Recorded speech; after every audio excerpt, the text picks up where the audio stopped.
friends. So here I am with a new video on PyCharm, a wonderful code editor and debugger for Python. I had recorded a video where I started the installation for PyCharm. Uh, Unfortunately, during the course of installation, I lost the video somehow. So I will cover that up in another edition. Today I will just share with you like how we basically connect to JetBrains PyCharm and how we code and debug.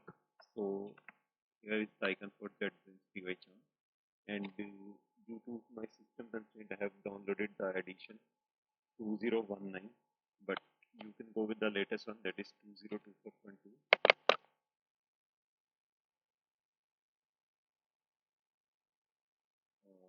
I hope this. I am not fully sure, but I think it will go with my system. So, and that brings to one important point that I might need a system upgrade soon, or maybe use another laptop. Which there is one more laptop, but it's the official one, and there are certain constraints in using that. So let's try to get this launched. If not, then maybe this might be just a short video, and I would be back with another proper full-fledged video for PyCharm download, install, and usage. So sorry guys. So it could be a bit of a dampener, but uh, well, that's one lesson, and seems to be taking time to launch. Maybe let's see launching. Okay, so it's asking for settings, and since this is the first installation, so we do not have anything. So it's telling us the privacy policy. You can go through it. You are using it in a manner where you might need some to create something that could have a conflict with some of these terms and conditions. So maybe you can contact them. There is a email ID privacy@jetbrains.com, so you can connect with them there. And we have just clicked on continue. Let's just wait for a little while.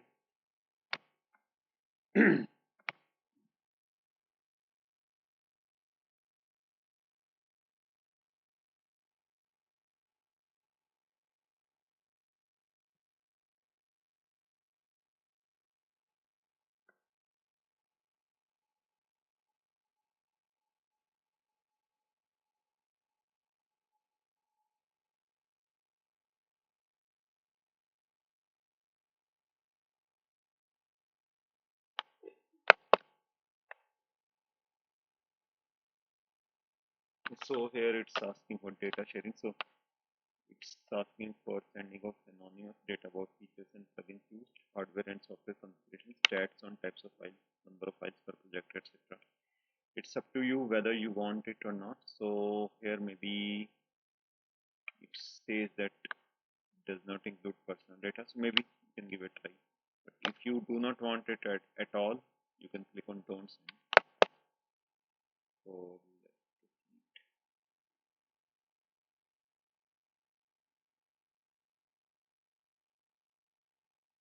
launch in a while. Okay, so it's asking for customization. We have the dark and the light mode, so you can go for, so like maybe you can just continue with the dark one.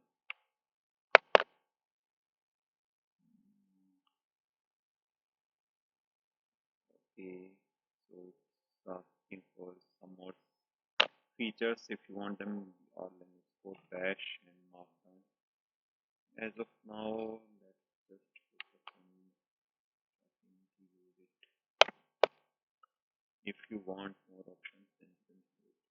So this is the community 2019.1 edition, and it's not the latest one. The latest one is a different look and feel. I would try to show the latest one installation configuration and usage, but as of now, let's manage with this one. And just in case you hear some background sound, it's from another room at my house, so you can just ignore that one. It's going to launch in a while. Okay, so here we get options. We can create a new project, we can open an existing file, or we can check out from version control. So if you have something like Visual Studio, or you have GitHub or GitHub ClearCase, EVS, or any other configuration version control system, you can do from that. As of now, I will just click on this maximize, click on create new project,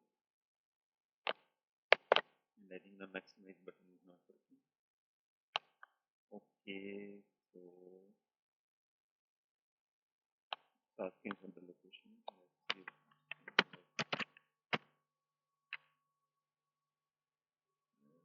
Let's create a new folder.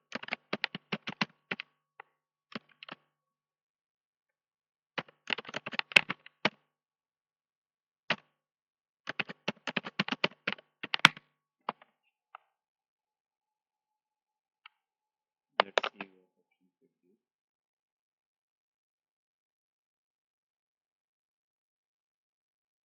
So it's asking for some options. Okay, so far I'm not too much aware. Maybe make available to all projects could be fine, but let's proceed.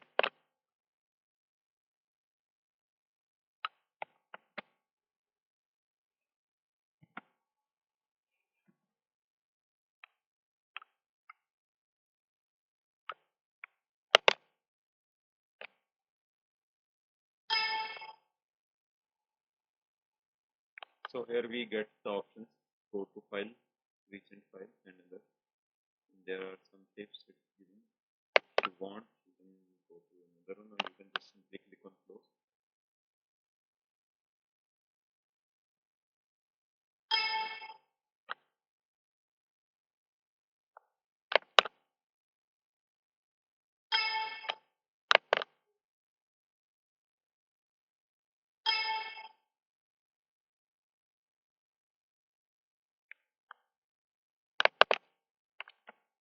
So it's creating a virtual environment, and uh, 2024 edition, and in fact I also use the professional one, which is for 30-day trial. So those are much more smoother. They don't take this much of time, and I think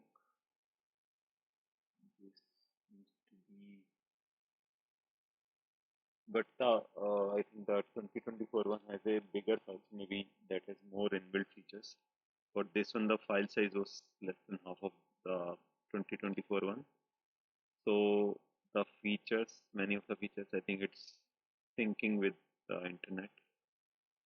So let's just hold on for some more time. And I would just write code for a simple program, and one of the debugging features I will give it a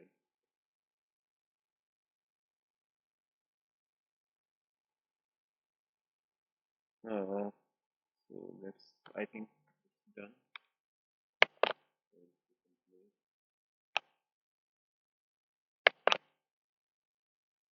okay, so now we go to file and click on new.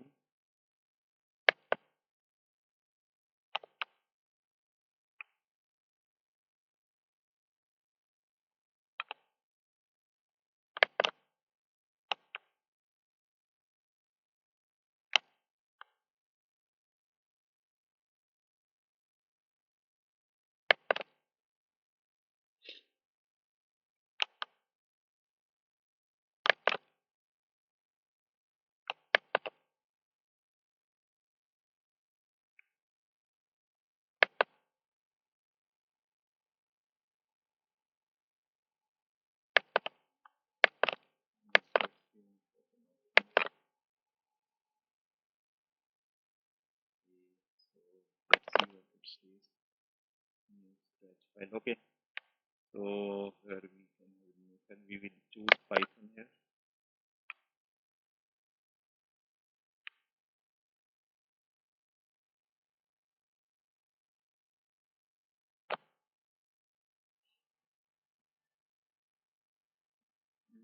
Okay, so it is in the file as batch. Let's see if we can rename it.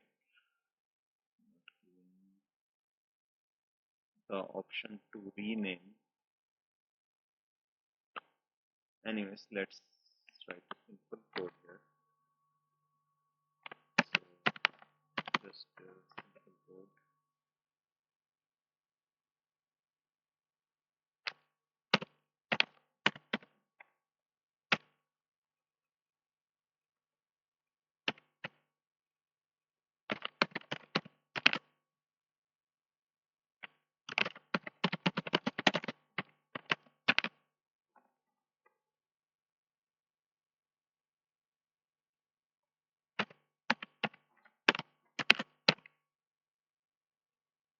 Okay, so we are just multiplying two numbers, x and y.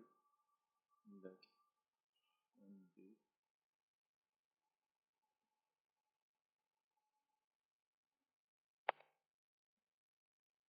So we go to the menu, run option, and we right click.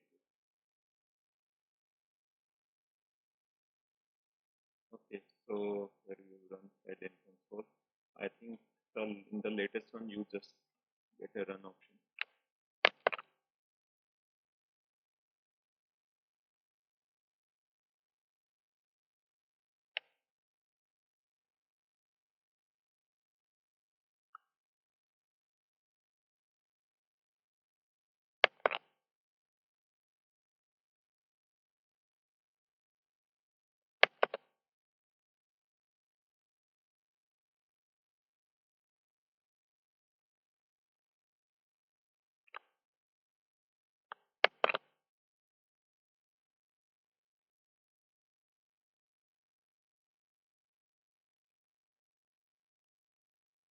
It's asking for certain permission.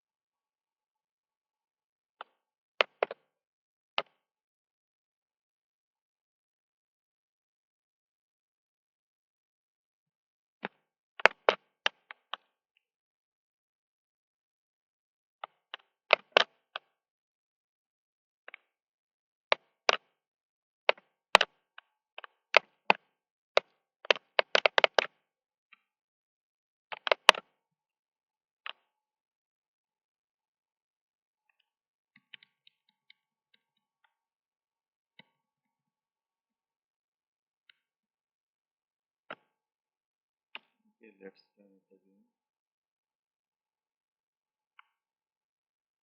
So we get the run option.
Okay, looks like some configuration I'm not aware about, but I think it's better to try with 2024 sometime. Maybe I can share some video, but here is the bit. Here you can run the program, and you also have the debug option. So it will just provide the debug results here, and you can watch and do other activities here.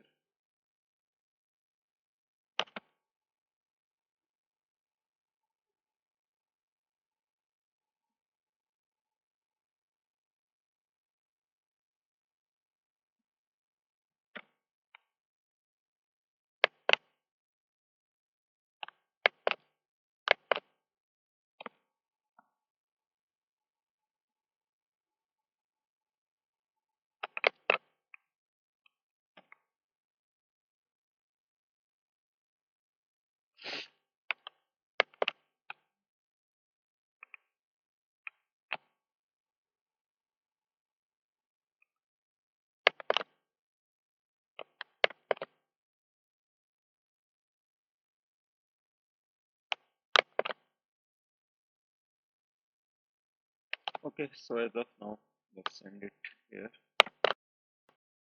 It's taking time to execute. So we'll get back with another video on PyCharm, but believe me, it's a great tool for coding and debugging. So I think here we might have needed some more additional configuration to run Python. But anyways, thanks for watching and have a nice day. Bye.